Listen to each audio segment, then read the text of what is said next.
AFTV. Lee, good win for Arsenal today, especially when you start to consider, we saw today Tottenham, right?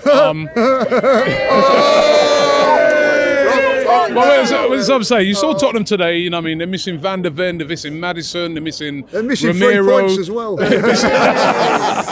And they lose the game. Yeah. Whereas you look at Arsenal today, they're missing Odegaard, they're missing Partey, they're missing Ben White, they're missing Jesus, Timber. And they're coping. I know, all right, it's Burnley and Burnley have been having a tough time of things. But Arsenal are coping with these injuries well at the moment, aren't they? Yeah, they cope well today. Look, I said on Wednesday, professional performance was needed. That's what we got again today. Listen, it was never really. It weren't the most entertaining game. Let's be honest. I'll be really honest. I think like when I first got into the stadium was buzzing. I don't know why, but it was very, it was very energetic. It didn't have nothing to do with that Tottenham result. I might have had something to do with that, but it seemed a bit energetic. And then we sort of sucked the life out of the fans for a little while in that first half because it wasn't really great, but got the goal right on half time. Very, very brave from Trossard. Yeah. And then second half, you think, right, let's do the job on them. But to credit to them, they got the goal. Again, I'm going to say Did you think that was a foul on Tommy Asu? Listen, because I did. I'm not. It was at the other side of me, but it looked like a foul. But I'm Mr. Oliver.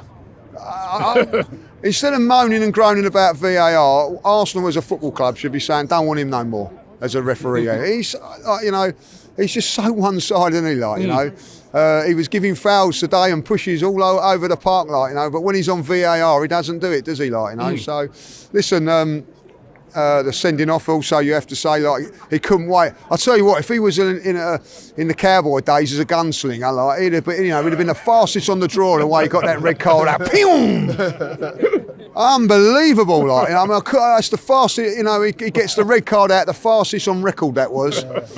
But then, funny enough, when it's Man City, and he has to do it. No, So, but there you go. But listen, they responded very well after that because it went 1-1, and then straight after that, Saliba pops up with a goal from a set piece, and then after that, we look comfortable. There's only going to be one winner after that.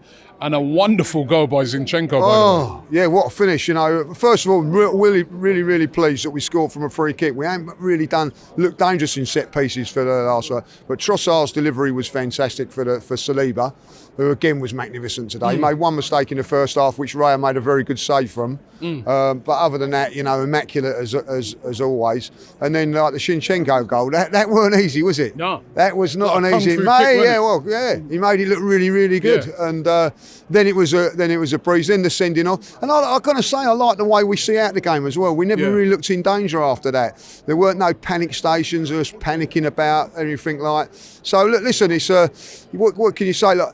You look at this today, and you knew you had to come here and get the win. That was the first and foremost the thing. How you got it, I wasn't really bothered.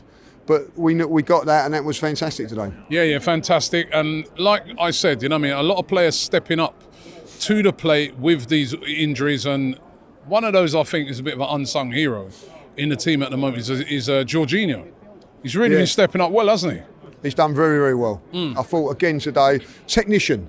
I actually was watching him quite a lot today, and thought I'll have a little look at him. What he's like, very, very technically a very, very good footballer. I wouldn't want to play against him in a five-a-side game because you wouldn't get near him. Because his touch, there's times when he lays it off first time. There's times when he knows he's got a touch. He's very, very aware of the situation. Physically, he's not as physical as a Thomas Partey or somebody you actually want in like a Declan Rice or someone like that. But his actual way he keeps us ticking away, particularly in games like this, it was very, very good today. And hopefully his injury's not too bad, But I thought he done very, very well.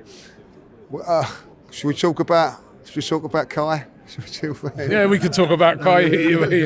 Again, didn't really see. It's another one of those games where he's not been awful. He's not been worse than any. But he's not shown us nothing for us to say, wow. You know what I mean? It's just not happening for him. It's just not happening for him. I'm really starting to feel for him now.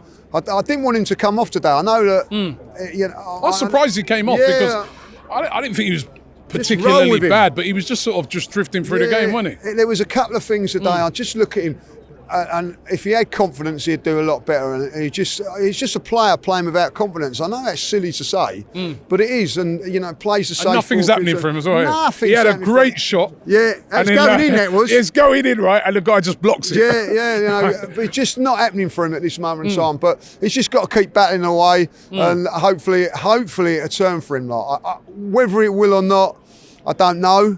But the one thing a lot of people questioned about him when he first came in, he was lazy and all that. It's the one thing I wouldn't put at his door. Yeah. I think every game I've watched, if he ain't been that great, he's always put a shift in. Now, at the end of it, everybody says, well, that's what you got to do. But we know that some players don't do that. So from that point of view, he's not hiding. But he just needs a break, and hopefully he comes back after the international break and does it. An international break time now. Also going into it in league-wise in good shape. Yeah, very much so. I think the international breaks come at a good time and might be able to get a couple of players back. Obviously, Jesus must be close. Obviously, Odegaard, we don't really know. No one's really sort of saying what's the matter with him at this moment in time. I've heard little rumours that he's fallen out with Mikel.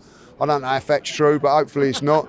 So hopefully that he can come back as well. Because that right side today, I don't know, Saka wasn't at his greatest today, but he's all of his right side was taken away from him. The tools that make him work as well with White and Odegaard. So listen, good time to get a few players back, and we go there. And me and you jetting off to some nice sun. So we look forward to that,